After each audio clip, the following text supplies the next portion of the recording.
এটাকে আসলে কিভাবে দেখেন? ধরেন বোর্ডের কোচিংয়ে আপনি যেটা শ্যাডো কোচিংয়ের কথা বলছিলেন, আপনাকে কি আমরা বড় কোনো রোলে ভবিষ্যতে দেখতে পাবো কিনা? কিংবা আপনি কি চিন্তা করেন আপনার ক্যারিয়ার নিয়ে? না, বিসিবি হয়তো আমাকে সেই যোগ্য মনে করে না সেরকম বড় কোচের ব্যাপারে, সেটা সুতরাং আমি ওইটা দিয়ে ওয়ারিড না। যদি কোনো সময় দেখে সেটা আমি চিন্তা করবো, বাট আমাকে এখনও সেভাবে বলা হয়নি।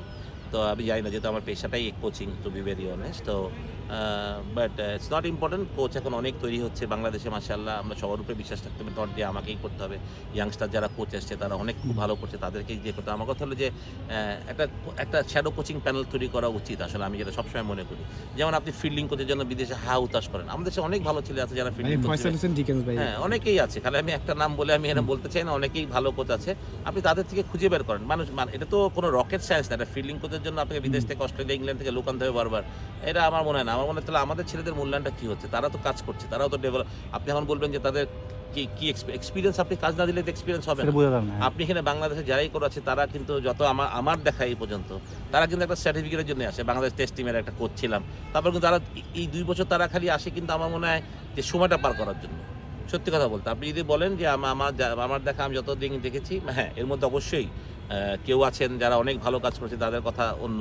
বাট অনেকেই আছে। সুতরাং আমি মনে করি যে ফিল্ডিং জায়গায় যদি আমরা একজন লোকাল কোচকে নিয়োগ দিই বা ২টা লোকাল কোচকে নিয়োগ দিই, যারা সারাদিন ফিল্ডিং করে, তারা কাজ হবে ফিল্ডিং করানো, সেরকম লোক আমরা খুঁজে পাবো, এটা আমি বিশ্বাস করি না। সুতরাং আমাদের নিজেদের নিয়ে আপনি এখন পার্শ্ববর্তী দেশগুলোকে দেখেন, তারা কিন্তু সবাই নিজেদের কোচকে আপগ্রেড করার চেষ্টা করছে, সুযোগ দিচ্ছে।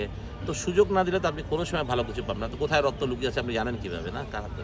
তো আমি বিলিভ করি যে এই পাইপলাইন থেকে ছেলেদেরকে উঠায় নিয়ে আসেন। নয়তো এটা যদি না করতে পারি আমরা, তাহলে আমরা দেশের কোচিং বা আমরা বলি, বাট আমরা ভালো কোচকে এনকারেজ করতে পারবো না আসলে, টু বি ভেরি অনেস্ট। যে ছেলেরা কোচ হতে চাবে বা ভালো, কারণ আপনি এখন যদি একটা ছেলে সারা বছর এত কষ্ট করে মাঠে খেটে যদি বছরে ৬ লাখ টাকা পায়, মাসে ৫০,০০০ টাকা বেতন, তাহলে সে তোর কোচ হতে চাবে না ভাই। তার তো অন্য কাজ আছে। এখনকার এই যুগে ৫০,০০০ টাকা বেতনের চাকরি তো ভেরি ডিফিকাল্ট, রাইট না? তো আমি মনে করি হ্যাঁ, আমাদের দেশে অনেক ছেলে আছে। আমরা যদি সঠিকভাবে চেষ্টা করি, coaching is not rocket science. এই যে আপনি কতটা ইনভলভড আছেন, আপনি নিজে কতটুকু জানেন। কারণ আমাদের যতটা কোচ আছে লোকালি, সবাই কিন্তু ক্রিকেটের সাথে কোনো না ভাবে জড়িত ছিল, ক্রিকেট খেলেছে, ন্যাশনাল টিমে রিপ্রেজেন্ট করেছে। সুতরাং আমি মনে করি যে সবার মধ্যে নলেজ আছে, ভালো কিছু করার ইচ্ছা আছে। সুতরাং আপনি সুযোগটা দেন, তাদের উপরে ট্রাস্ট রাখেন, বিশ্বাস করেন, তাহলে সব কিছুই পাবেন। Thank you.